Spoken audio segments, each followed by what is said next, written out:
Hello mga ka-sweet langs! Good afternoon po sa ating lahat and welcome back to Kasweet Langs channel. Nabubulol na yata ako kasi ang tagal na nating hindi nagkita mga ka-sweet langs. Iniisip, ang dami talagang kailangan gawin. Pero thank God dahil alam niyo naman mga ka-sweet langs, na-approve na yung renewals ng aming skilled working visa. And then as my dependent, na-approve na din yung visa ng husband ko. Alam nyo mga ka-sweet langs, hindi biro yung pinagdaanan namin na stress. Kasi first and foremost mga ka-sweet langs, ang daming mga speculation dito ngayon sa UK na mahirap nang mag-renew ng visa. Kasi yung ibang company na hindi na nag-o-offer ng certificate of sponsorship. So mga ka-sweet langs, ang pag-uusapan natin for today's video is all about skilled working visa renewal. Yes, mga ka-sweet langs. Yeah, alam niyo naman kung pumunta ako dito sa UK year 2022 and dumating ako as skilled working visa. So, inisponsoran ako ng aming company para makapunta dito. And yes, dumating na nga yung time na magre-renew na kami ng aming visa. So, magre-renew ka ng iyong visa after 3 years working in United Kingdom. And mga ka-sweet langs, alam nyo ba, madaming nagsara talaga ng mga company dahil hindi na sila makapag-issue ng certificate of sponsorship dahil tumaas nga yung threshold ng mga foreign worker dito ngayon sa UK. And at the same time, ang daming speculation ngayon dito about tatanggalin na yung ILR na 5 years but gagawin nilang after 10 years. So, ang daming speculation. Yun nga pala mga ka-sweet langs is yung indefinite leave to remain is yung tinatawag na permanent residency dito sa UK. So, unlike dun sa Canada, yata parang 3 years lang pwede ka nang makakuha ng permanent residency mo. Pero dito sa UK mga ka-sweet langs, 5 years ang aantayin mo. Pero nga, ang pinag-uusapan nila ngayon sa UK, dito sa UK Parliament is hopefully sana hindi ma-approve ito kasi ang hirap na, alam mo yun, ginagawa mo naman yung lahat, nagbabayad ka ng tax mo at the same time, nagko-comply ka sa UK government pero we'll never gonna know kasi nandito lang naman tayo sa kanilang bansa. So, kailangan pa rin nating sumunod kung ano man yung magiging desisyon ng UK government. Pero mga ka-sweet langs, eto na nga, napapalayo na tayo sa ating topic. Ang topic ko nga is about sa UK visa renewal. So mga ka-sweet langs, before ka makapag-renew ng iyong skilled working visa dito sa UK, kailangan mo muna mag-request ng certificate of sponsorship sa employer mo. So, pero before mag-issue ng certificate of sponsorship itong employer mo, kakailanganin niya ng requirements. So, kailangan mong mag-provide ng iyong proof of address. Pwede na yung mga utility bills mo, and at the same time, kailangan din ng council tax, bank statement. Yun ang mga kailangang i-provide before ka mabigyan ng certificate of sponsorship. And at the same time, DBS. Yung DBS ang pinaka-importante mga ka-sweet langs kasi kumbaga yung DBS is yung parang sa Pilipinas itong NBI, parang ganon. So yes, kailangan kasi na isa yun sa mga requirements para sa pag-issue ng certificate of sponsorship. It ensured that your job is still matches the same occupation code and you met the salary threshold and you are continuing with the same sponsoring employer. So, napaka-importante talaga ng role ng iyong employer dito. Siyempre, hindi basta-basta na magbibigay sila ng ganito. May mga certain criteria din. So, yung sa amin kasi, nag-DBS kami ng month of June and then lumabas yung certificate of sponsorship namin month of September. So, umaatikabong paghihintay mga ka-sweet langs. Alam mo yung paghihintay na yun, bawal kang tubuan ng sungay. Tubuan ng sungay yarn. Hindi, kasi sinabi kong bawal kang tubuan ng sungay. Kasi alam mo yung time na yun is parang ang sagot mo sa lahat ng request nila is yes, bawal kang mag-no. Charot.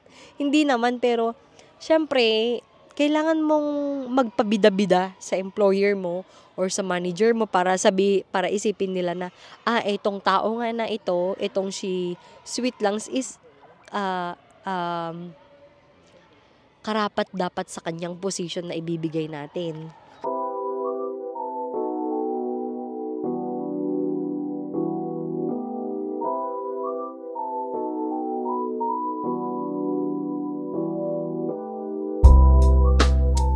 So, yun na nga mga ka-Sweet Langs. Na-issue yung Certificate of Employment ko ng September. And then, after that, after few days, nag-apply na ako ngayon ng skilled working visa. But the thing mga ka-Sweet Langs is nagkaroon ako ng error dito sa application ko ng skilled working visa dahil hindi nag-match yung nilagay kong information doon sa application ko at sa about sa information ko. So, ang ginawa ko mga ka-Sweet Langs, before pa nagkaroon ng decision yung UK VI is winidraw ko ngayon yung application ko. So, mga ka-Sweet Langs, alam nyo ba, nung winidraw ko siya, ang daming pumapasok sa isip ko. Baka kasi mamaya hindi na ma-approve yung visa ko dahil nga sa mali na nagawa ko sa application.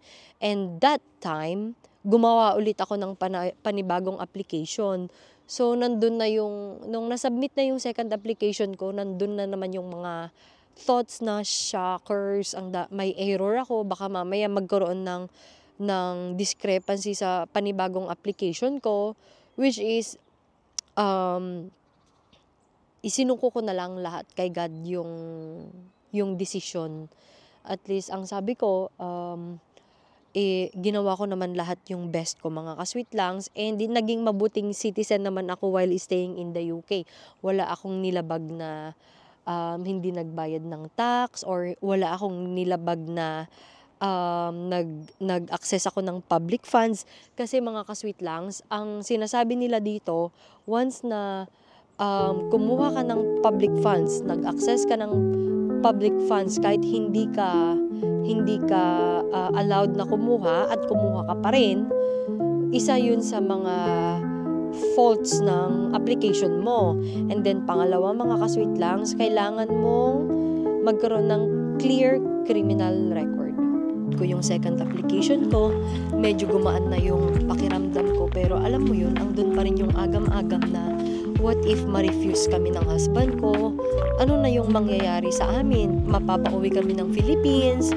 Ano na yung trabaho naming dalawa? Diba parang ang dami talagang thoughts na lumalabas sa isip ko.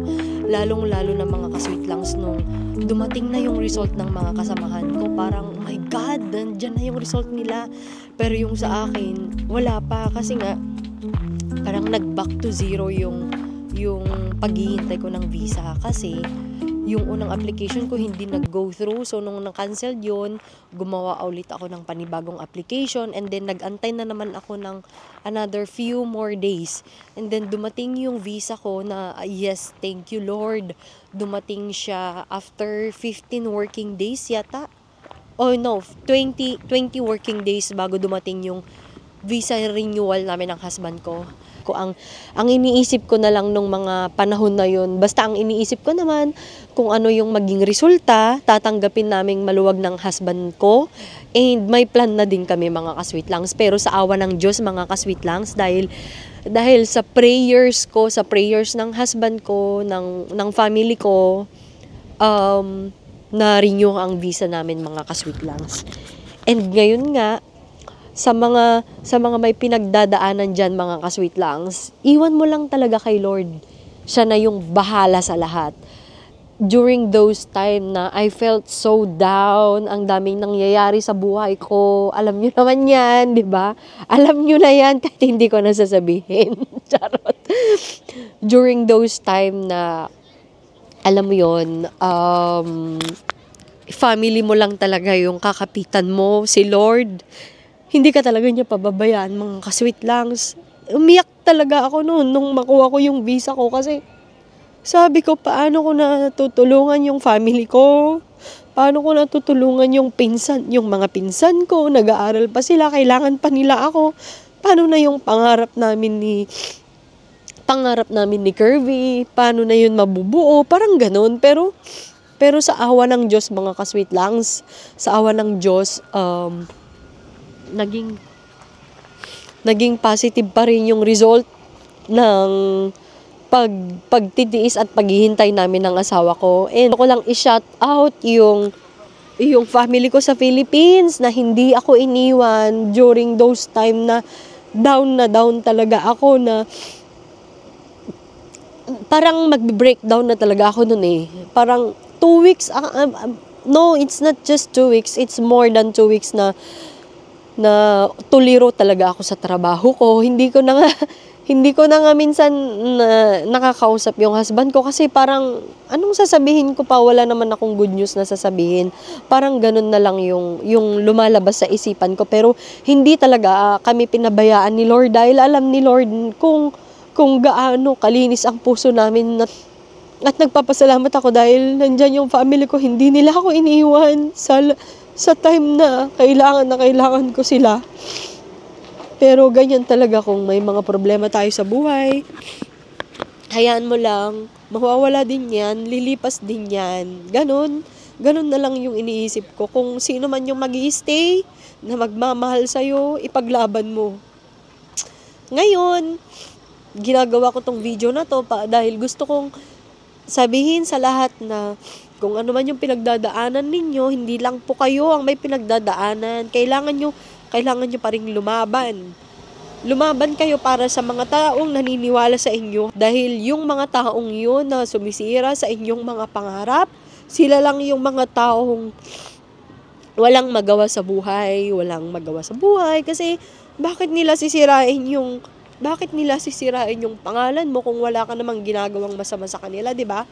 Kaya ipagpasa Diyos na lang natin yung mga taong ganyan yung pag-iisip, mga ka-sweet langs, dahil madami pa tayong goal sa buhay, madami pa tayong kailangang patunayan sa ating sarili, madami pa tayong pangarap. Iwan natin lahat ng mga negative thoughts sa ating paligid dahil hindi yan makakatulong sa iyo, mga ka-sweet langs. That's it, mga ka-sweet langs. I hope na nag-enjoy kayo sa video na to, and maraming salamat sa inyong panonood, mga ka-sweet langs. Mahal na mahal ko po kayo.